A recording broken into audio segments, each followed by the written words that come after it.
রে, গেলা বুঝবা কবরেতে কেমন যন্ত্রণা। লক্ষ লক্ষ বছর ধরে কবরে থাকিতে হবে, 3.5 হাত মাটির নিচে শান্তি নাহি পাবে।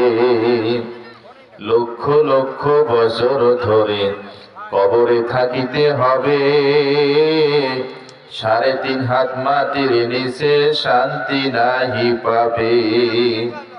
সাপ বিচ্ছু তো কামড়াইবে, তোমার সুন্দর ওই না দেহতে। কথা বলে ঠিক কিনা? সাপ বিচ্ছু তো কামড়াইবে,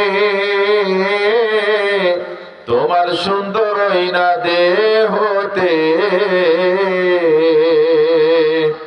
জোরে জোরে করবা চিৎকার, জোরে জোরে করবা চিৎকার, কেউ না শুনতে পাবে রে, গেলা বুঝবা কবরেতে কেমন যন্ত্রণা রে, গেলা বুঝবা কবরেতে কেমন যন্ত্রণা। 2 দিনের এই দুনিয়াতে কেউ আগে বা কেউ পরে যাবে, খালি হাতে চাইবা যেদিন, খালি হাতে চাইবা যেদিন সাদা কাফন পরিয়া, গেলা বুঝবা কবরেতে কেমন যন্ত্রণা রে, গেলা বুঝবা কবরেতে কেমন যন্ত্রণা। সম্মানিত উপস্থিতি, সম্মানিত এলাকাবাসী, আমরা সকলকে সামিয়ানার নিচে এসে বসার জন্য বিনীত অনুরোধ করছি। মা বোনেরা আপনাদের নির্দিষ্ট জায়গায় আপনারা যাবেন, পুরুষ ভাইয়েরা আপনারা সোজা সামিয়ানার নিচে সুন্দর পরিবেশ দেওয়া হয়েছে, আপনারা এসে বসবেন ইনশাল্লাহ। আমরা কোরআন এবং হাদিস থেকে আপনাদের খেদমতে যে আলোচনা শুরু করেছে আমরা সেদিকে এগিয়ে যাবো ইনশাল্লাহ। নামাজের বিরতির পর আমরা আবারও পুনরায় যেখানে আলোচনা আটকানো ছিল, যেখানে স্টপ দেওয়া ছিল, আমরা সেখান থেকে ইনশাল্লাহ আলোচনার দিকে যাচ্ছি। আল্লাহ পাক রব্বুল আলামিন বললেন, বান্দারা অপরাধ করেছে, বান্দারা অপরাধ করেছে। যখনই আল্লাহর এই গোলামগুলো পাপের সঙ্গে জড়িত হয়ে যায়, পাপের সঙ্গে জড়িত হয়ে যায়, মহান রব ডাক দিয়ে বলে, আমার গোলাম তওবা করে ফিরে আসো, আমি আল্লাহ তোমাদের তওবা কবুল করে মঞ্জুর করে নেব। জোরে বলে সুবহানাল্লাহ। বন্ধুগণ, বিশ্বনবী সাল্লাল্লাহু আলাইহি ওয়াসাল্লাম বসে আছেন। একজন সাহাবী বিশ্বনবী সাল্লাল্লাহু আলাইহি ওয়াসাল্লামকে গিয়ে বললেন, ইয়া রাসূলুল্লাহ, আমরা যদি তওবা করি আল্লাহ কেমন খুশি হবেন? এবার বন্ধুগণ, বিশ্বনবী সাল্লাল্লাহু আলাইহি ওয়াসাল্লাম এক্সাম্পল দিলেন, তাদেরকে জানায়া দিলেন, মরুভূমির মধ্যে যদি কোনো ব্যক্তি, কোনো পথিক যদি উট নিয়ে রওনা দেয়, মরুভূমির মধ্যে যাওয়ার পর সামনেও রাস্তা নাই, পেছনেও রাস্তা নাই, বিশাল লম্বা পথ পাড়ি দিয়ে যেতে হবে, বিশাল লম্বা পথ পাড়ি দিয়ে যেতে হবে।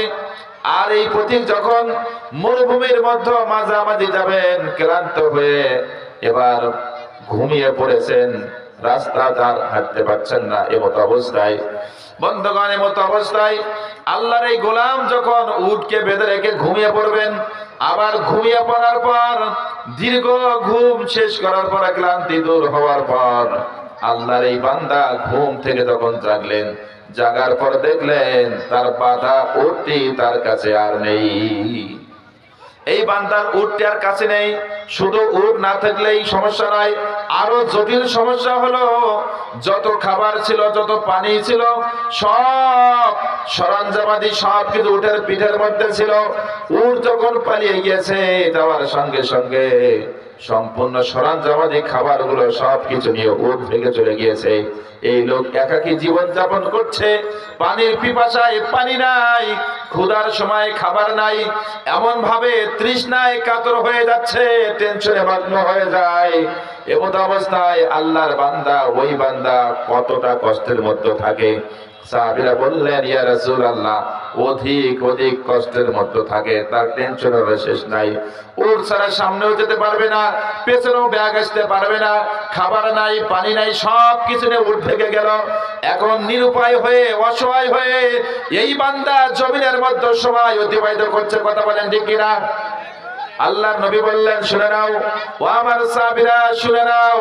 আবার এই বান্দা ক্লান্ত শ্রান্ত হয়ে যখন শুয়ে পড়লেন, উট খুঁজতে খুঁজতে হয়রান হয়ে গেলেন। আবার তিনি ক্লান্ত হয়ে বিশ্রাম নিতে গেলেন, ঘুমিয়ে পড়লেন, ঘুমায় পড়েছেন। আবার কিছুক্ষণ পর ঘুম থেকে দেখলেন ঘুম ভেঙে গেল, ঘুম থেকে জাগলেন। জাগার সঙ্গে সঙ্গে তিনি তাকিয়ে দেখেন তার পাশে ওই হারানো উটটি খাবারগুলো নিয়ে হাজির হয়েছে। জোরে বলে আল্লাহু আকবার। এই পথিক যেমন কষ্ট পেয়েছিলেন, আবার তেমনি ভাবে হারানো উট ফিরে আসার পর কতটা খুশি হবেন, কতটা খুশি হবেন। জীবনের চাইতে আর খুশি আর নাই, সর্বোচ্চ খুশি হবেন, আনন্দে মগ্ন হবেন, আনন্দের জন্য তিনি মগ্ন হয়ে যাবেন। এবার বিশ্ব নবী বললেন, ও আমার সাহাবীরা, আল্লাহর কোন বান্দা, আল্লাহর কোন গোলাম যখন পাপের সঙ্গে জড়িত হয়ে যায়, যখন অন্যায়ের সঙ্গে জড়িত হয়ে যায়, গুনাহ করতে করতে পাহাড় সমতুল্য করে ফেলে, আবার আল্লাহর এই বান্দা যখন আল্লাহর কাছে তওবা করে ফিরে আসে, আল্লাহর কাছে তওবা করে ফিরে আসলে আল্লাহ পাক রব্বুল আলামিন ওই বান্দার প্রতি ততটুকু খুশি হন, উট হারা ব্যক্তি উট ফিরে পেয়ে যেমন খুশি হয়েছিলেন, আমার আল্লাহ তার চাইতে অধিক অধিক গুণে খুশি হয়ে যান। জোরে সোরে বলি সুবহানাল্লাহ। ভাইরা আমার, এই জন্য ফিরে আসতে হবে কার দিকে? চিল্লায়ে বলেন, কার দিকে? গুনাহ করেছি, অপরাধ করেছি, পাপের সঙ্গে জড়িত হয়েছি, তওবা করলে মাফ করে দিবেন যিনি, তিনি আমাদেরকে। চিল্লায়ে বলেন, কে? আল্লাহর নাম নিতে ভয় লাগে? আল্লাহর নাম নিতে কোনো ভয় নাই, টেনশন নাই। এই জন্য মন খুলে, প্রাণ খুলে রবের নাম জপতে হবে। বন্ধুগণ, বাংলার জমিনে এখনো কিছু মানুষ আছে যাদের নামের সামনে মোহাম্মদ লেখা, কিন্তু বন্ধুগণ, যখনই আমরা লক্ষ্য করি ইসলামের বিষয়ে, যখন লক্ষ্য করি, যখন আমরা কোরআন সুন্নাহর বিষয় লক্ষ্য করি, তাদের নামের সামনে মুসলমান মোহাম্মদ থাকলেও বাস্তবতায় তাদের মাঝে মুসলমানের তো খুঁজে পাওয়া যায় না। কথা বলেন ঠিক কিনা? আবার এমন নেতা নেত্রী রয়েছে যারা বলে আমরা কোরআন সুন্নাহর আইন বিশ্বাস করি না, কোরআন সুন্নাহ মানি না। আমি তাদেরকে বলবো, কোন ফেরেশতা নাই তোমাদেরকে বুঝাই, প্রকাশ্য তোমাদের বলে যায়, তওবা করে পুনরায় কালেমা না পড়লে তোমার মুসলমান গিরি আর নাই। কথা বলেন ঠিক কিনা? আল্লাহকে মানবে না, কোরআন সুন্নাহ মানবে না, মানবাটা কি? কি মানবা? ঘোড়ার ডিম। তোমাদের মানার মতো কিছু নাই, বোঝার মতো কিছু নাই। অর্থাৎ ফিরে আসো ইসলামের দিকে, তওবা করো, আল্লাহর কাছে তওবা করো, কান ধরে উদ্বাস করো, মুসলমান হয়ে যাও। আল্লাহ পাক হয়তো ক্ষমাও করতে পারেন। কথা বলেন। বন্ধুগণ, আবারও লক্ষ্য করলাম এই বাংলাদেশে কিছু আউল বাউল ফাউলের জন্ম হয়েছে। কথা বলে দেখি না? এই যে আউল বাউল ফাউল তৈরি হয়েছে, আবার অনেক নেতা নেত্রী দাঁড়িয়েছে, তারা যারা তাদেরকে সাপোর্ট দিচ্ছে, তার সামান্য কিছু ভোটের আশায় তাদেরকে তারা সাপোর্ট দিচ্ছে, তাদেরকে সুযোগ করে দিচ্ছে। আর তাদের সুযোগ নিয়ে ওই সকল আউল বাউল ফাউলের দলেরা প্রকাশ্যে, দিনের বেলা প্রকাশ্যে আল্লাহকে নিয়ে কটূক্তি করছে। কথা বলেন ঠিক কিনা? আমার নবীকে নিয়ে কটূক্তি করে, আল্লাহকে নিয়ে কটূক্তি করে, এরকম আউল বাউল ফাউল আছে না নাই? আমরা অচিরেই তাদেরকে বলে যাই, এই যে বাউল আবুল সরকার নামে একজন ব্যক্তির আবির্ভাব বাংলাদেশে হয়েছে, এই ফাউল লোক এমন ভাবে আল্লাহকে নিয়ে কটূক্তি করতেছে, এই ভাষাগুলো আমি এখানে বলতে পারবো না, বলার মতো পরিবেশ তার লাগে নাই। বন্ধুগণ, মুসলমান ভাইরা, যুবক ভাইরা, শুনে নেবেন, আউল বাউল ফাউল যেরকম কুরুচিপূর্ণ আল্লাহকে নিয়ে কটূক্তি করেছে, এর জন্য এর অচিরেই ফাঁসির দাবি আমরা করছি। কথা বলেন ঠিক কিনা? যারা আল্লাহকে নিয়ে কটূক্তি করে তাদের বেঁচে থাকার কোনো অধিকার পৃথিবীর জমিনে নাই। কথা বলেন ঠিক কিনা? বন্ধুগণ, মুসলমান ভাইরা, আবার আমি ফেসবুকে দেখলাম, সে বলতেছে আল্লাহ পাক রব্বুল আলামিন কোন নাচতেই বলছেন। আল্লাহ বলছেন নাচো, কোথায় পেলে? বলে আল্লাহ বলছেন কুল আউযু বিরাব্বিন নাস। নাউজুবিল্লাহ বলেন, মালিকের নাস, ইলাহের নাস, খালি নাচতেই করছেন। আরে কি ব্যাখ্যা বুঝলি বেটা?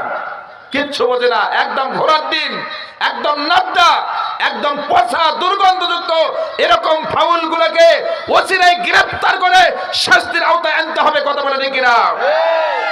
এদের মুক্তির জন্য যারাই কথা বলবে, যারা এদেরকে সাপোর্ট দেবে, যারা এদের পক্ষ অবলম্বন করবে, আগামীতে বাংলাদেশের জনগণ তাদেরকে বয়কট করবে, তাদেরকে আর বাংলাদেশের ক্ষমতায় রাখবে না, রাখবে না, রাখবে না।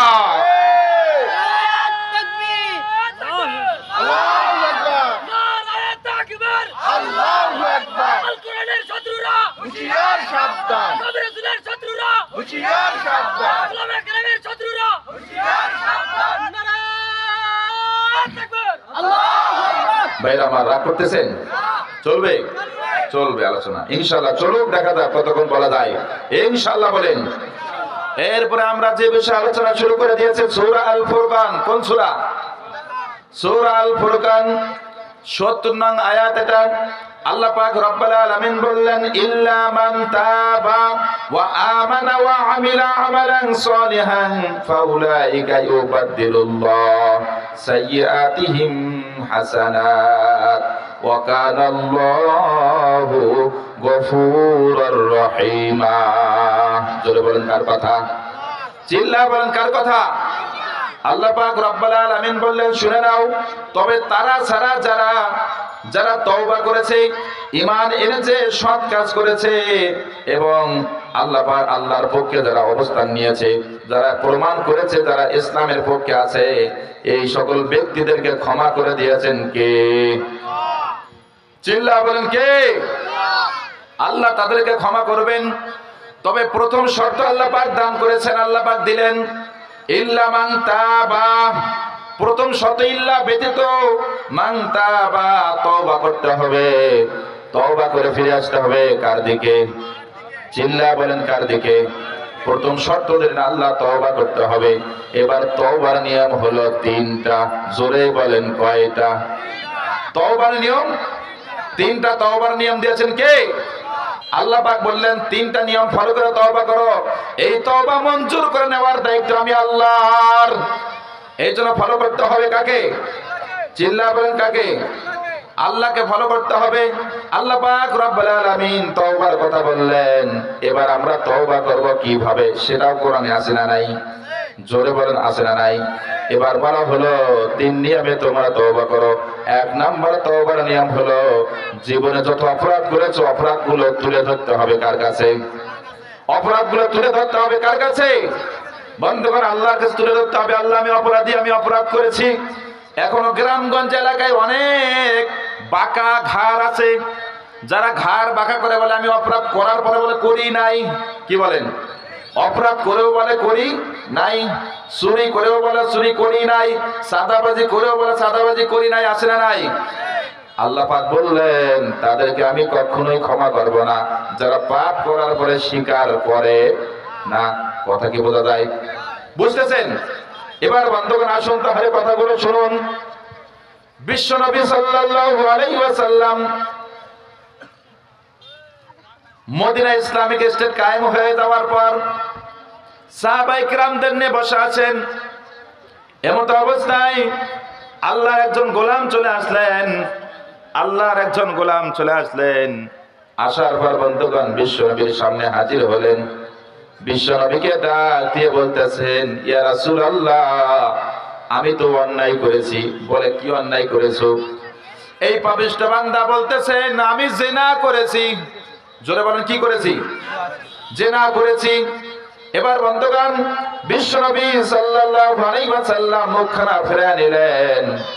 এবার বিশ্বনবী ডান দিকে মুখ করেছিলেন, বিশ্বনবী বাম দিকে মুখ করলেন। এই আল্লাহর বান্দা তখন বাম পাশে আসলেন। বিশ্বনবীর সামনে দাঁড়িয়ে বলতেছেন, ইয়া রাসূলুল্লাহ, আল্লাহ আমাকে কি ক্ষমা করবেন না? বিশ্বনবী সাল্লাল্লাহু আলাইহি ওয়াসাল্লাম আবার ডান পাশে মুখখানা ফিরিয়ে নিলেন। এই ব্যক্তি আবার ডান পাশে এসে বলতেছেন, ইয়া রাসূলুল্লাহ, যে আল্লাহ পাক রব্বুল আলামিন এত সুন্দর দেহ দিলেন, এত সুন্দর চেহারা দিলেন, এত সুন্দর আকর্ষণীয় আমাকে সুন্দর করে সাজিয়ে দিলেন, আবার কিয়ামতের ময়দানে এই সুন্দর দেহ, সুন্দর হাত পা, নাক কান গলাগুলো আগুনের মধ্যে ঝলসে যাবে, জ্বলবে, এটা হতে পারে না। ইয়া রাসূলুল্লাহ, আমি অপরাধ করেছি, স্বীকার করতেছি, আপনি কোরআন সুন্নাহ দিয়ে আমার বিচার ফয়সালা করুন, যাতে করে আমি কিয়ামতের ময়দানে আল্লাহর আসামির কাঠগড়ায় না দাঁড় হতে হয়। আপনি আমার বিচার করুন। বিশ্বনবী সাল্লাল্লাহু আলাইহি ওয়াসাল্লাম এই ব্যক্তির কথাগুলো আমলের মধ্যে নিলেন। এবার বিশ্বনবী তিনজন সাহাবীকে বললেন, ও আমার তিনজন সাহাবী, তোমরা যাও একটু খোঁজ খবর নাও। এবার খোঁজ খবর নিয়ে গিয়ে দেখো আসলে খবরটা কি। তিনজন সাহাবী রওনা দিলেন, সেখানে গেলেন। ওই লোক যে এলাকায় বসবাস করতেন সেখানে গেলেন। যাওয়ার পর খোঁজ খবর নিয়ে দেখেন কথা সত্য, কথা সত্য, অপরাধ করেছে, পাপ করেছে। এবার বন্ধুগণ মুসলমান ভাইরা, বিশ্বনবী সাল্লাল্লাহু আলাইহি ওয়াসাল্লাম বসা আছেন, তিনজন সাহাবী সম্পূর্ণ তথ্যগুলো সংগ্রহ করলেন। এবার তথ্যগুলো সংগ্রহ করার পর এই তথ্য নিয়ে বিশ্বনবীর দরবারে হাজির। সাহাবীরা বলতেছেন, ইয়া রাসূলুল্লাহ, কথা সত্য, এই ব্যক্তি জিনা করেছে, পাপের সঙ্গে লিপ্ত হয়েছে। এবার বিশ্বনবী বললেন, তুমি কি চাও? এই বান্দা বলতেছেন, আমি আল্লাহর জান্নাত চাই। জোরে বলেন কি চাই? চিল্লা বলেন কি চাই? আমরাও কি চাই? জোরে বলেন আমরাও কি চাই? আমরাও জান্নাত চাই। এবার বন্ধুগণ সাহাবীরা বললেন, ইয়া রাসূলুল্লাহ, আমরাও জান্নাত চাই। এমনি করে বন্ধুগণ মুসলমান ভাইরা, এবার বিশ্বনবী বললেন, ও আল্লাহর বান্দা, এদিকে সামনে আসো। এবার সামনে আসার পর বললেন, বিবাহ করেছো কিনা? তিনি বললেন, আমি বিবাহ করেছি। আমি বিবাহ করার পরে জিনার সঙ্গে লিপ্ত হয়েছি। আল্লাহর নবী বললেন, তুমি কি চাও? বলে আমি জান্নাত চাই। এবার আল্লাহর নবী সাল্লাল্লাহু আলাইহি ওয়াসাল্লাম বললেন, কোরআন সুন্নাহ ভিত্তিক তোমার বিচার হবে, তুমি কি রাজি আছো? এবার আল্লাহর এই বান্দা বললেন, আমি সম্পূর্ণ বিচার মানতে রাজি আছি। বিশ্বনবী বললেন, আমার সাহাবীরা গর্ত খনন করো। সাহাবায়ে কেরামরা গর্ত খনন করলেন। এবার বন্ধুগণ গর্ত খনন করার পর আল্লাহর এই বান্দাকে গর্তের মতো নামা দিলেন। দেওয়ার পর কোমর পর্যন্ত গর্তের মতো একদম চাপায়া মাটি দিয়ে তাকে পুঁতে রাখলেন। এই কোমর থেকে উপর পর্যন্ত ভেসে রাখলেন।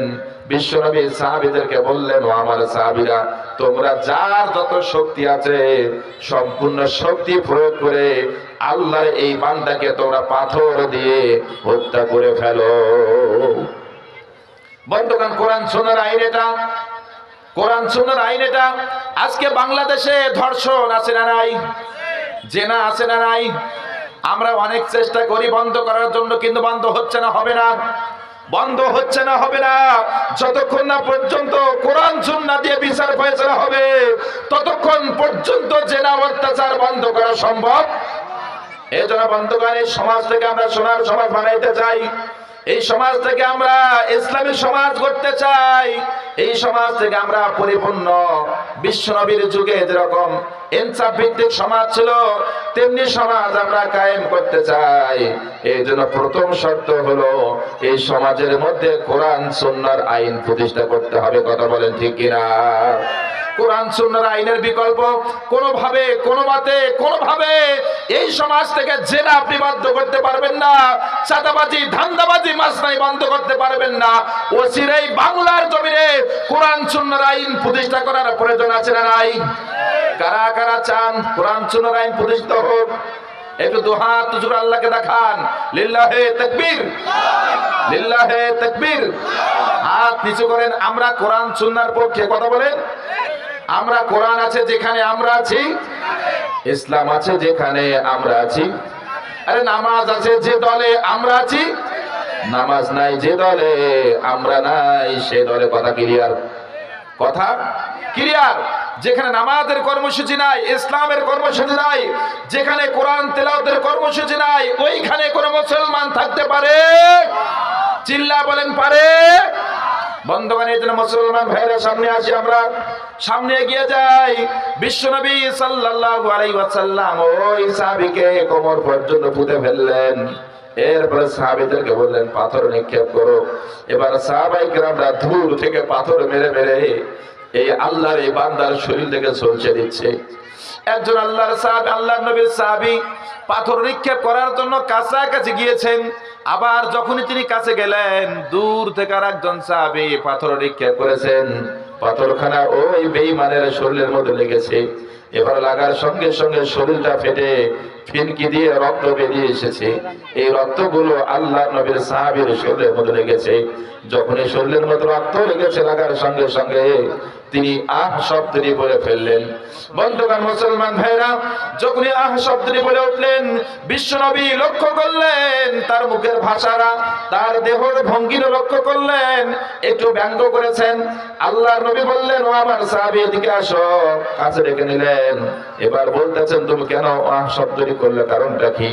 এবার বন্ধুগণ মুসলমান ভাইরা, সঙ্গে সঙ্গে আল্লাহর নবী ওই সাহাবী বলতেছেন, ইয়া রাসূলুল্লাহ, আমি যখন এই আল্লাহর বান্দাকে পাথর মারার জন্য কাছাকাছি গিয়েছিলাম, আর একজন সাহাবী দূর থেকে পাথর মেরেছে, ওই পাথরটা ফিনকে দিয়ে শরীরের মধ্যে লেগে রক্ত এসে আমার শরীরের মধ্যে লেগেছে।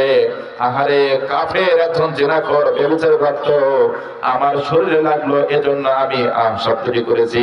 আমাকে এর রক্ত ভালো লাগে নাই, কোন মুনাফিকের রক্ত আমার শরীরে লাগুক এটা আমি চাই না, এজন্যই আমি আহ শব্দটি করে উঠেছি। আল্লাহর নবী বললেন, ও আমার সাহাবী, তোমার আহ শব্দটির কারণে আল্লাহ পাক রব্বুল আলামিন তোমার প্রতি নারাজ হয়ে গেলেন। জোরে বলে নাউজুবিল্লাহ। কারণ হলো এই মুহূর্তে আল্লাহর এই বান্দা, আল্লাহর এই গোলাম যে অপরাধ করেছে, অপরাধের দায় স্বীকার করে নিয়েছে, পাপের দায় স্বীকার করে নিয়ে যখন তিনি আল্লাহ পাক রব্বুল আলামিনের কাছে তওবা করেছেন, নাসুহা পড়েছেন, সঙ্গে সঙ্গে এই বান্দাকে ক্ষমা করে দিয়েছেন কে? চিল্লায় বলেন কে? আল্লাহ পাক রব্বুল আলামিন ক্ষমা করে দিলেন। আমরাও ক্ষমা পেতে চাই কি চাই না? আমরাও চাই কি চাই না? এবার বন্ধুগণ মুসলমান ভাইরা, আল্লাহর নবী বললেন, ও আমার সাহাবী শুনে নাও, যখনই আমার এই আল্লাহর এই বান্দা, আমার এই সাহাবী আমার কাছে যে বায়াত গ্রহণ করেছে, নিজেকে ইসলামের জন্য শপথ করে দিয়েছে, ইসলামের জন্য উৎসর্গ করে দিয়েছে, সঙ্গে সঙ্গে তার জীবনের গুনাহগুলো ক্ষমা করে দিয়েছেন যিনি, তিনি হলেন আমাদের আল্লাহ। তিনি আমাদের আল্লাহ, তিনি আমাদের রব। বন্ধুগণ মুসলমান ভাইরা, এরপরে বিশ্বনবী সাল্লাল্লাহু আলাইহি ওয়াসাল্লাম সাহাবীকে বললেন, তুমি এই আহ শব্দটি করার কারণে আল্লাহ পাক রব্বুল আলামিন তোমার প্রতি নারাজ হয়েছে। এখন যদি তুমি হেদায়েত পেতে চাও, পুনরায় তোমাকে আল্লাহর কাছে তওবা করার দরকার আছে না নাই? পুনরায় তওবা করতে হবে আল্লাহর কাছে, পুনরায় আল্লাহর কাছে তওবা করতে হবে, মাথা নত করতে হবে, অন্যথায় তুমি নাফরমানি হয়ে মৃত্যুবরণ করবা। বন্ধুগণ সাহাবী কেঁদে দিলেন, চোখের পানি ছেড়ে দিলেন। তিনি এরপরে আল্লাহ পাক রব্বুল আলামিনের বিধানকে মেনে নিয়ে পুনরায় ইসলাম ধর্মের মধ্যে দাখিল হলেন, কালিমা পড়লেন, মুসলমান হলেন। এরপরে বন্ধুগণ আমি আসতেছি, তওবা করতে হবে। আল্লাহ পাক বললেন, ইল্লা মান তাবা, তওবা করতে হবে কার কাছে? জোরে বলেন কার কাছে? এরপরে আমি সামনের দিকে যাই। এরপরে বন্ধুগণ এবার বললাম তওবার নিয়ম তিনটা। জোরে বলেন কয়টা? তওবার নিয়ম কয়টা? তিনটা। এক নম্বর হলো নিজ ভুলের স্বীকৃতি দিতে হবে, নিজ ভুলের স্বীকৃতি দিতে হবে। এই ভুলের জন্য আমাদেরকে আল্লাহর কাছে স্বীকার করতে হবে পাপ করেছি। দুই নম্বর হলো ভুলের জন্য আল্লাহর কাছে তওবা করতে হবে, ভুলের জন্য আল্লাহর কাছে ক্ষমা চাইতে হবে, ভুলের জন্য আল্লাহর কাছে ক্ষমা চাইতে হবে। বন্ধুগণ মুসলমান ভাইরা, যুবক ভাইরা, আমি আপনাদের খেদমতে বলে যাই, মূসা আলাইহিস সালাম আল্লাহর একজন গোলাম ছিলেন, আল্লাহর একজন নবী ছিলেন মূসা নবী। মূসা নবীর জামানায় আল্লাহ পাক রব্বুল আলামিন এক সময় রাগান্বিত হয়ে, ক্রোধান্বিত হয়ে একাধারে 40 বছরের জন্য বৃষ্টি বন্ধ করে দিয়েছিলেন। কয় বছরের জন্য? জোরে বলেন কয় বছরের জন্য? 40 বছরের জন্য বৃষ্টি বন্ধ করে দিয়েছিলেন। যখন আসমান থেকে বৃষ্টি পড়া বন্ধ হয়ে গিয়েছে, জমিন ফসল ফলান ভুলে গিয়েছে, এবার গাছপালা, তরুলতা, পশু পাখিগুলো মারা যায়। পশু পাখিগুলো না খেয়ে মারা যাচ্ছে, পানি নাই, হাহাকার তৈরি হয়ে গেল। সম্পূর্ণ গাছপালাগুলো শুকে শুকে মারা যাচ্ছে। এবার বন্ধুগণ জমিন থেকে কোনো ফসল ফলাচ্ছে না। 40 বছর দেওয়ার পর তৎকালীন সময়ের লোকেরা কান্নাকাটি করতেছে আল্লাহর কাছে। জোরে বলেন কার কাছে? পানি দেওয়ার মালিক যিনি, তিনি আমাদেরকে, চিল্লা বলেন কে? তিনি আমাদের আল্লাহ। এবার বন্ধুগণ এরপরে পানি নাই। এবার কাফের বেঈমান মুশরিক মুসলমান সকলে মিলে দলবদ্ধ হয়ে ঐক্যবদ্ধ হয়ে আল্লাহর নবী মুসা নবীর দরবারে গিয়ে হাজির। আল্লাহর নবী, আমরা যত পূজা করি অর্চনা করি যত কিছু করি কাজ হয় না, আমরা বুঝতে পেরেছি সব খোদার বড় খোদা, সব দাতার বড় দাতা যিনি তিনি হলেন আল্লাহ। সেই আল্লাহর নবী হলেন আপনি। আমরা 40 বছর পানি পাই না, পানির অভাবে আমরা মারা যাই, শিশুরা মারা যাচ্ছে, বৃদ্ধরা মারা যাচ্ছে, পশু পাখিগুলো মারা যাচ্ছে, ফসল ফলাচ্ছে না, গাছপালা গুলো মারা যাচ্ছে। আপনি আল্লাহর দরবারে একটু দোয়া করুন, আমাদের বিশ্বাস আপনি দোয়া করলে আল্লাহ পানি দেবে। এই জন্য আমরা সকলে মিলে আপনার কাছে এসে হাজির হয়েছি। আল্লাহর দরবারে একটু ফরিয়াদ করে দেন, আল্লাহ পানি দেয়। জোরে বলেন কি দেয়, চিল্লা বলেন কি দেয়? পানি দেয়। খারাপ লাগতেছে ভাই? বিরক্ত হচ্ছেন? বাদ দেবো নাকি? চলবে ইনশাআল্লাহ, ইনশাআল্লাহ বলেন। এরপরে বান্দাগান আল্লাহ নবী মুসা আলাইহিস সালাম সম্পূর্ণ উম্মতদেরকে সঙ্গে করে নিলেন, মুশরিকদের সাথে নিলেন, কাফেরদের সাথে নিলেন, মুসলমানদের সাথে নিলেন, সকলকে সঙ্গে করে নিয়েছেন। নেয়ার পরে খোলা ময়দানে গেলেন। একদম খোলা ময়দানে গিয়ে আল্লাহর নবী মুসা আলাইহিস সালাম আল্লাহর দরবারে দোকানে করে হাত পাতিয়েছে। ওই সময় বন্ধুগণ যারা হাত পাতিয়েছিল, যারা কাফের মুশরিক ছিল, তারা ঈমান গ্রহণ করেছিলেন কার কাছে? জোরে বলেন কার কাছে? আল্লাহর প্রতি ঈমান গ্রহণ করেছিলেন। কিন্তু ঈমান গ্রহণ করা সত্ত্বেও আল্লাহর নবী মুসা যখন জনসমুদ্রকে সঙ্গে করে নিয়ে হাত উত্তোলন করেছেন, কিন্তু এরপরও পানি পড়তেছে না, পানি আসে না, বৃষ্টি আসে না। আল্লাহর নবী মুসা কান্না করে করে বলে, আল্লাহ পানির জন্য হাত পাতিয়েছি, পশু পাখিগুলো মারা যায়, গাছপালা গুলো মারা যাচ্ছে, বৃদ্ধরা মারা যাচ্ছে, শিশুরা মারা যাচ্ছে, আল্লাহ পানি দেন। বন্ধুগণ এমনি করে কান্নাকাটি চলছে।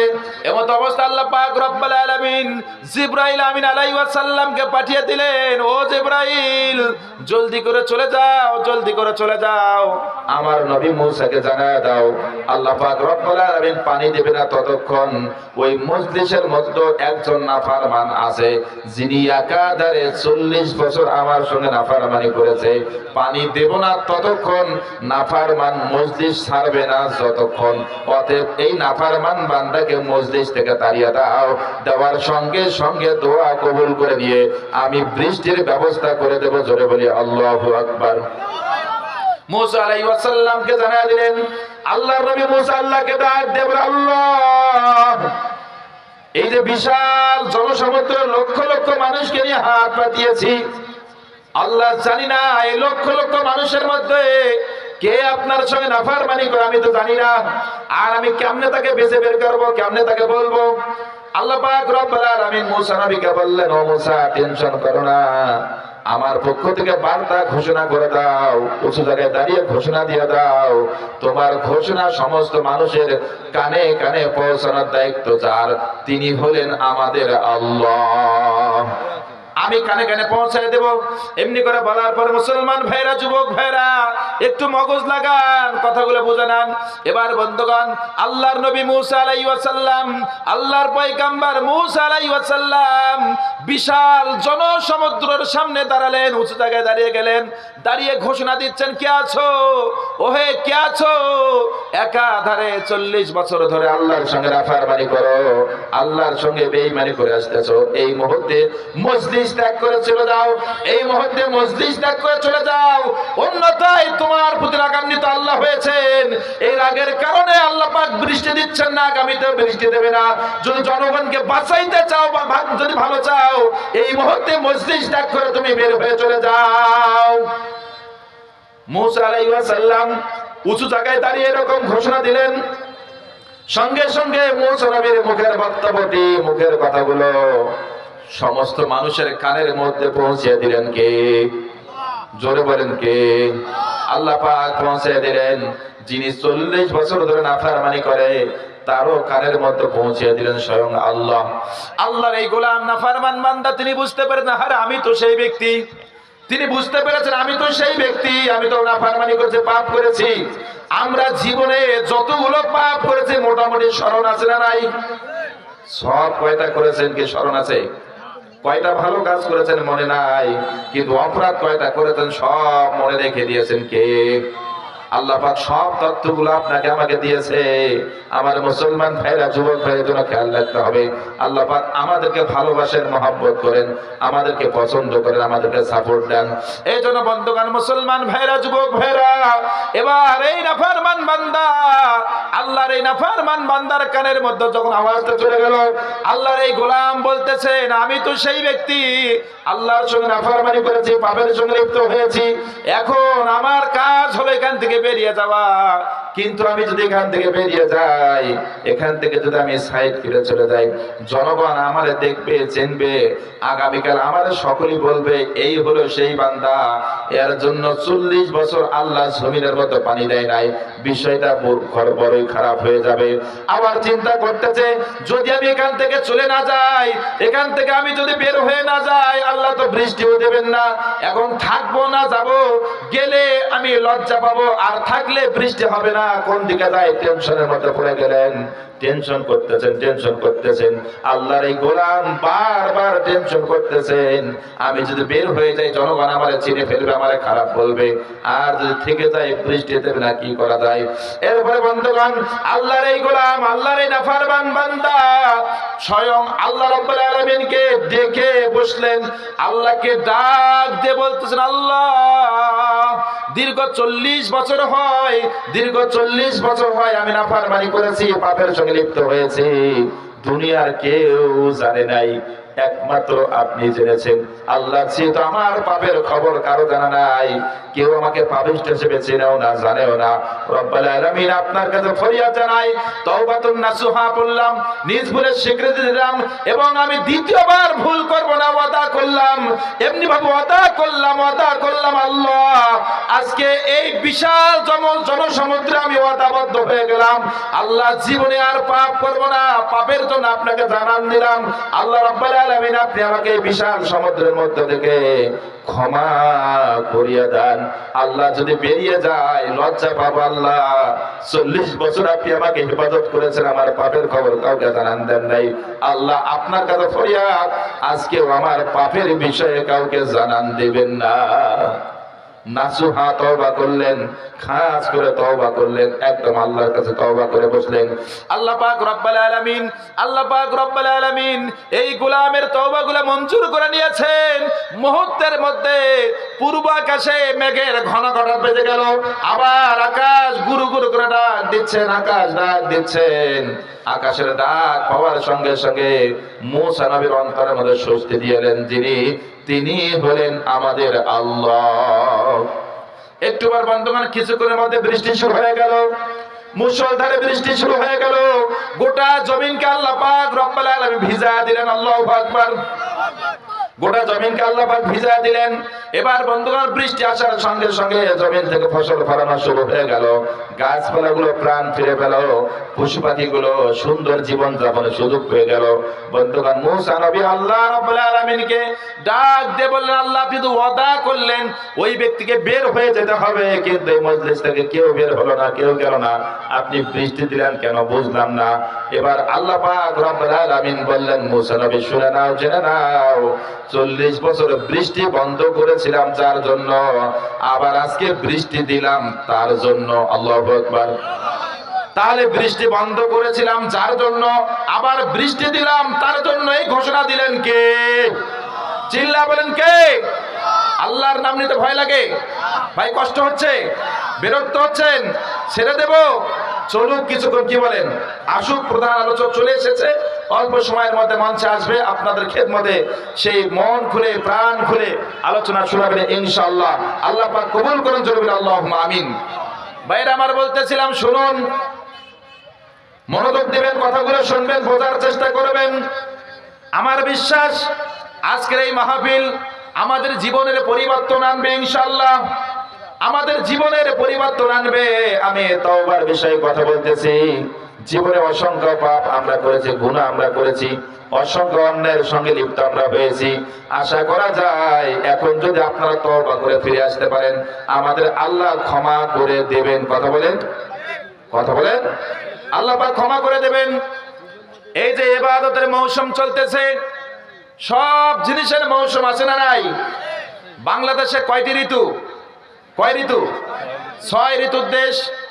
6টি ঋতু, বিভিন্ন সময় বিভিন্ন ঋতু নিয়ে বাংলাদেশের মধ্যে আবহাওয়ার পরিবর্তন লক্ষ্য করা যায়। এই শীতকাল হলো ইসলামের পক্ষ থেকে বিশ্বনবী বলেছেন শীতকাল হলো ইবাদতের মৌসুম, অর্থাৎ ইবাদতের জন্য এটা ঋতু হিসেবে নির্ধারণ করা হয়েছে। শীতকাল হলো ইবাদতের মাস, ইবাদতের ঋতু, ইবাদতের সময়। আল্লাহ পাক রব্বুল আলামিন এই শীতকালে আল্লাহ পাক রব্বুল আলামিন রাতটা করে দিয়েছেন লম্বা, বিশাল বড় করে দিয়েছেন, আবার দিনটাকে করে দিয়েছেন ছোট। কথা বলেন ঠিক কিনা?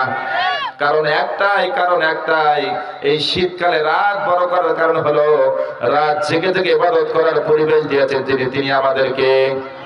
আল্লাহ পাক বললেন রাতকে আমি লম্বা করে দিলাম, রাতকে তোমাদের জন্য লম্বা করে দিলাম, বড় করে দিলাম। কারণ হলো তোমরা রাত জেগে জেগে আমার গোলামি করবা, আমার জন্য তোমরা নামাজে দাঁড়িয়ে যাবা, আর আমি আল্লাহ তোমাদের প্রতি সন্তুষ্ট হয়ে তোমাদের জীবনের গুনাহগুলো আমি ক্ষমা করে দেব।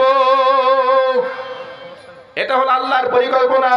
আবার আল্লাহ পাক রব্বুল আলামিন দিনকে ছোট করে দিলেন, কারণ হলো এই সময় আমরা রোজা রাখতে পারবো, আমরা রোজা করতে পারবো।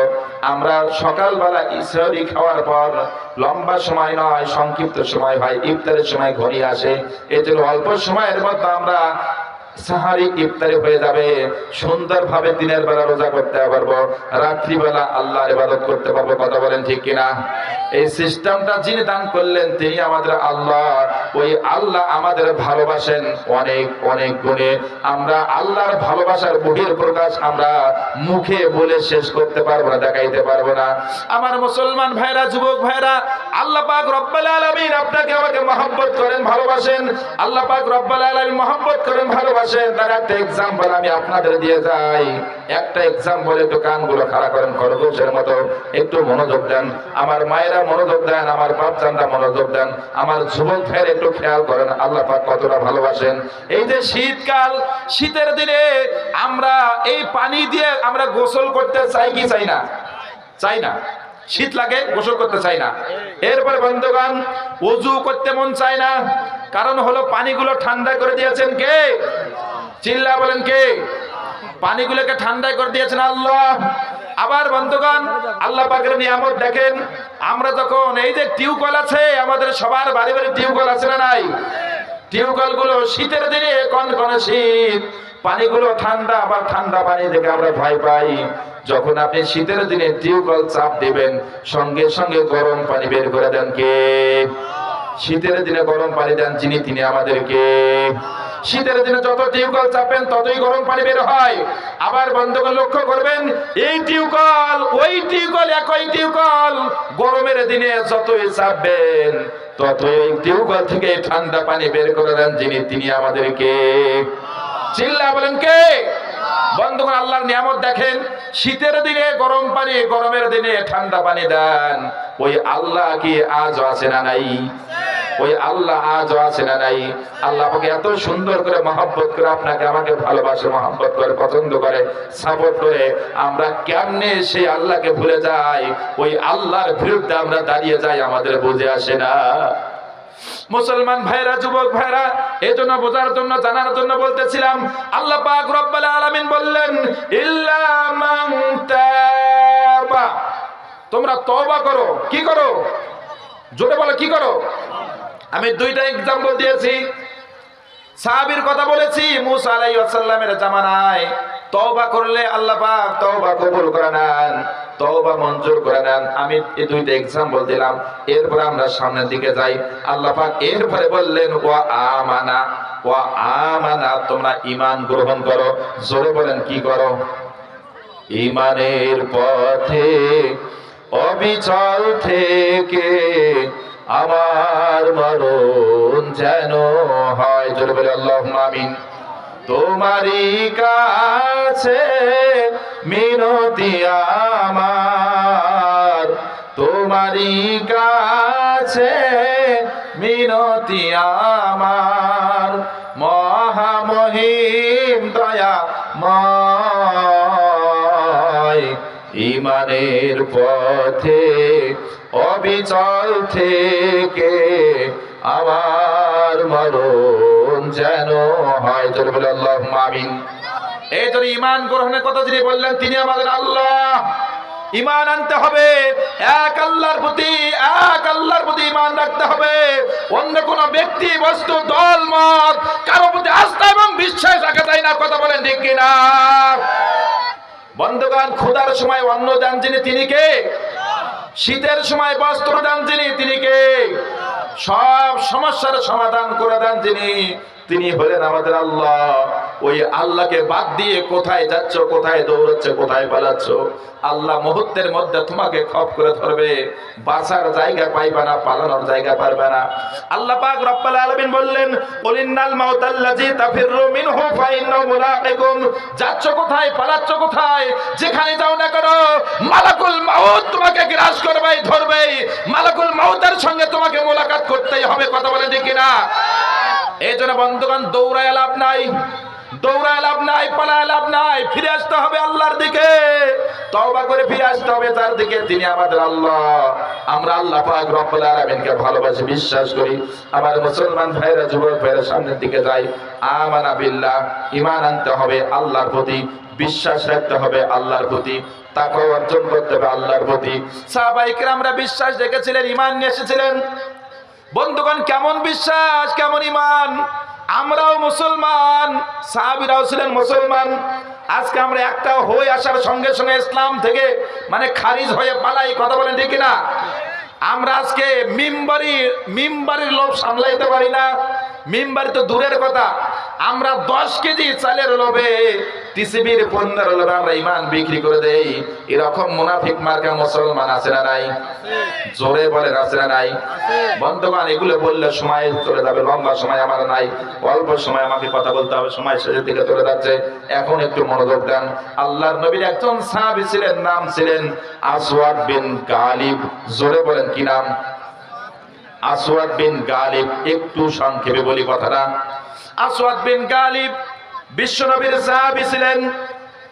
বিশ্বনবী সাল্লাল্লাহু আলাইহি ওয়াসাল্লাম ইসলাম প্রচারের জন্য বিভিন্ন এলাকায়, বিভিন্ন রাস্তা ঘাটে দাঁড়িয়ে দাঁড়িয়ে কোরআনের কথাগুলো বলতেন, সুন্নাহর কথাগুলো প্রচার করেছেন। একদিন রাস্তায় দাঁড়িয়ে বিশ্বনবী সুন্দর করে বক্তব্য দিচ্ছেন সাহাবীদের সামনে, লোকজনের সামনে। এমত অবস্থায় আসওয়াদ নামের আল্লাহর এই বান্দা তিনিও চলে এসেছেন বিশ্বনবীর বক্তব্য শোনার জন্য। আসওয়াদের নাকটা ছিল চ্যাপ্টা, ঠোঁটগুলো মোটা, চেহারাটা কালো। মানুষের বাড়িতে ছাগল চড়ানোর চাকরি করতো, ছাগল থাকতো। ছাগলের মধ্যে থাকতে থাকতে তার চেহারা থেকে শুধু ছাগলের দুর্গন্ধ ছাড়া আর ভালো কিছু পাওয়া যায় না। এই জন্য জনগণ তারা সালাম দেয় না, কাছে নেয় না, পাশে নেয় না, কেউ গল্প করে না, কথা বলে না। বন্ধুগণ, মুসলমান ভাইরা, আসওয়াদকে কেউ কাছে নেয় না, দূরে দূরে থেকে কথা বলে, দূর থেকে তাকে কথা বলে। বিশ্বনবী যখন মাজমায় বক্তব্য দিচ্ছেন, আলোচনা করতেছেন, এই আসওয়াদ দূরে থেকে বিশ্বনবীর সুন্দর সুন্দর কথাগুলো মনোযোগ দিয়ে শুনতেছেন, মনোযোগ দিয়ে তিনি শ্রবণ করতেছেন। এত ভালো লেগেছে, জীবনে এত সুন্দর বক্তব্য, এত সুন্দর আলোচনা কখনো শুনে নাই। আসওয়াদ বিন গালিব তখন দূরে থেকে বিশ্বনবীর সুন্দর কথা শুনে চোখের পানি দিয়েছে, ছেড়ে দিয়ে কান্না শুরু করে দিয়েছেন। আরে, আজকে যদি আমার চেহারা ভালো হতো, শরীরে দুর্গন্ধ না থাকতো, আমি কাছে গিয়ে ওই লোকটিকে দেখতাম, তার কথাগুলো শুনতাম। এমনি চিন্তা ভাবনা এসে চোখ দিয়ে পানি ছেড়ে দিয়েছেন। বিশ্বনবীর সাহাবী আসওয়াদ বিন গালিব চোখের পানি ছেড়ে দিয়ে কান্না করতেছে। বিশ্বনবী লক্ষ্য করে দেখেন দূরে একজন কেউ কান্না করে। বিশ্বনবী তখন তাকে ইশারা করলেন, কাছে আসো। আসওয়াদ একটু কাছে আসলেন, বলেন আরো কাছে আসো, আরো কাছে আসলেন, আরো কাছে আসো, আরো কাছে আসলেন। আস্তে আস্তে বন্ধুগণ, আসওয়াদ বিন গালিবকে বিশ্বনবী কাছে টেনে নিয়ে পাশে বসালেন। জোরে বলে আল্লাহু আকবার। পাশে বসালেন। যখনই আসওয়াদ বিন গালিবকে বিশ্বনবী পাশে বসিয়েছেন, আসওয়াদ বিন গালিব দুই চোখের পানি ছেড়ে দিয়ে কান্না শুরু করে দিয়েছেন। ছোট বাচ্চার মতো হাউমাউ করে কান্না করতেছেন। বিশ্বনবী বলে, কান্না বন্ধ করে দাও, কান্না থামিয়ে দাও। কান্না করো, কোনো কি হয়েছে? তিনি বলতেছেন, জীবনে কখনো কারো পাশে বসি নাই, কেউ আমার কাছে নেয় নাই, পাশে নেয় নাই। আজকে এই প্রথম এত সুন্দর মানুষ এত সুন্দর কথা বলতে পারে, আমার মতো নগণ্য একজন ব্যক্তিকে পাশে নিল। আমি আনন্দের চোটে চোখের পানি ছেড়ে দিয়েছে, জোরে বলে আল্লাহু আকবার। আসওয়াদ বিন গালিব কান্না করতেছে, বিশ্বনবী তাকে চেনে না, তিনিও বিশ্বনবীকে চেনেন না। এরপরে বন্ধুগণ, বিশ্বনবী সাল্লাল্লাহু আলাইহি ওয়াসাল্লাম বললেন, তোমার নাম কি? আসওয়াদ বিন গালিব বললেন, আমার নাম আসওয়াদ বিন গালিব। আসওয়াদ বললেন, তোমার নাম কি? বিশ্বনবী বললেন, আমার নাম মুহাম্মদ রাসূলুল্লাহ সাল্লাল্লাহু আলাইহি ওয়াসাল্লাম। বিশ্বনবী বললেন, তুমি কি করো? আসওয়াদ বললেন, আমি ছাগল চড়াই, মানুষের বাড়িতে চাকরি করি। আসওয়াদ বিশ্বনবীকে বলতেছেন, তুমি কি করো?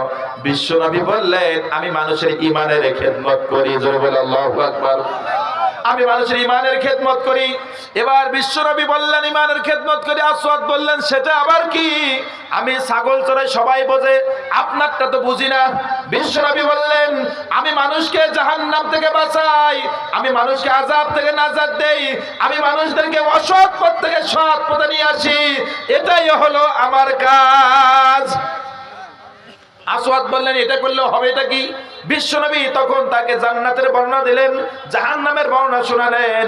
এরপর আসওয়াদ বললেন, আমি জান্নাত জাহান্নাম সম্পর্কে স্পষ্ট ধারণা পেয়ে গেলাম। আমার বড় ইচ্ছা হয় আমি ওই জান্নাতে প্রবেশ করি, আমি একটু জান্নাতে যেতে চাই। এমনি করে বন্ধুগণ জান্নাতে যাওয়ার আকাঙ্ক্ষা করলেন। আসওয়াদ বললেন, আমি জান্নাতে যেতে চাই। বিশ্বনবী বললেন, জান্নাতে যেতে হলে তোমাকে ঈমান আনতে হবে। জোরে বলেন, কি আনতে হবে? ঈমান আনতে হবে। ঈমানটা কি সহজ জিনিস ভাই? আমরা সহজ মনে করি, কারণ মুসলমান হতে তো কষ্ট হয় নাই, হয়েছে নাকি? আমরা বাপদাদা ধর্ম পেয়েছি, বাবা মুসলমান ছিল, দাদা ছিল, তার বাবা ছিল, ওই সূত্রে মুসলমান। একজন অন্য ধর্ম থেকে, হিন্দু খ্রিস্টান ধর্ম থেকে মুসলমান হয়ে দেখেন কতটা প্যারা, কতটা জ্বালা, কথা বলে দেখি না? আপনজনকে ত্যাগ করতে হয়, অনেক কষ্ট লাঞ্ছনা, অনেক গালিগালাজ সহ্য করার পর ঈমান গ্রহণ করতে হয়। এরপরেও এই ঈমান রক্ষা করা এতই কঠিন, আল্লাহর নবী বলেছেন শেষ জামানায় ঈমান রক্ষা করা এতই কঠিন হয়ে যাবে, জ্বলন্ত আগুনের আংটা হাতের তালুতে রাখা যেমন কঠিন, ঈমান রক্ষা করা হবে তেমন কঠিন। কথা বলেন ঠিক কিনা? এই জন্য এই ঈমান চারটিখানি বিষয় নেই, অনেক লম্বা আলোচনা, এটা 2-3 ঘন্টার আলোচনা লাগে এটা। এই জন্য আমার সময় শেষ হচ্ছে, আমি সংক্ষেপে সামনের দিকে যাচ্ছি। এই জন্য ঈমানের পরিচয় দিতে হবে, মুসলমানের পরিচয় দিতে হবে আমাদের বাস্তব জীবনে, কাজে এবং কর্মে। কথা বলেন ঠিক কিনা? মুসলমান হলাম, কালেমা পড়লাম, গরুর গোশত খাই, মুসলমানি করেছি, চামড়া কাটিয়েছি, এই পরিচয় দিয়ে আর যাই হোক আল্লাহর জান্নাত পাওয়া যাবে। কথা কি বুঝতেছেন? বুঝতেছেন? সামনে যাই। আসওয়াদ বিন গালিব আল্লাহর নবীকে বললেন, আমি ইসলাম ধর্ম গ্রহণ করব, কালেমা পড়ব, মুসলমান হব, এরপর আমি আপনার শরণ পেয়েছি, শিক্ষা পেয়েছি, দীক্ষা পেয়েছি, এটাকে ফলো করব। বিশ্ব নবী বললেন, এই মুহূর্তে তোমাকে কালেমা পড়ে মুসলমান হতে হবে। আসওয়াদ বিন গালিব সঙ্গে সঙ্গে আল্লাহর নবীর সামনে দাঁড়িয়ে বললেন, লা ইলাহা ইল্লাল্লাহু মুহাম্মাদুর রাসূলুল্লাহ সাল্লাল্লাহু আলাইহি ওয়াসাল্লাম। আসওয়াদ বিন গালিব কালেমা পড়লেন, তওবা পড়লেন, মুসলমান হয়ে গেলেন। এমন সময় যুদ্ধের ডাক চলে আসলো, যুদ্ধের ডাক চলে আসলো। যুদ্ধের ডাক যখন চলে আসলো, আসওয়াদ বিন গালিবকে বিশ্বনবী বললেন, তখন খয়বারের যুদ্ধের ডাক চলে আসে। আসওয়াদ বিন গালিবকে বিশ্বনবী বললেন, কালেমা পড়লা, মুসলমান হলা, এখন তোমার দায়িত্ব হবে ইসলাম রক্ষা করা, ঈমান রক্ষা করা। ঈমান এবং ইসলাম রক্ষা করার জন্য কালেমা পড়েছেন, দায়িত্বটা আল্লাহর পক্ষ থেকে এসেছে। কথা বলেন ঠিক কিনা? আমরা তখন বিবাহ করতে যাই, বিবাহ দেই, বিবাহ করার সঙ্গে সঙ্গে বন্ধুগণ মুসলমান ভাইরা, কালেমা শুধু কবুলটা বলা হয়, কবুল বলার সঙ্গে সঙ্গে এই কবুলের মধ্যে যা যা থাকে সেগুলো কিন্তু বলা হয় না। এই কবুল বলে বিবাহ হয়ে গেল, সঙ্গে সঙ্গে এখন আপনাকে সংসার করা লাগে, সন্তান মানুষ করা লাগে, অনেক দায়িত্ব আমাদের কাঁধের মধ্যে থেকে যায়। কথা বলেন ঠিক কিনা? লিল্লাহে তাকবীর। লিল্লাহি তাকবীর। আল কোরআন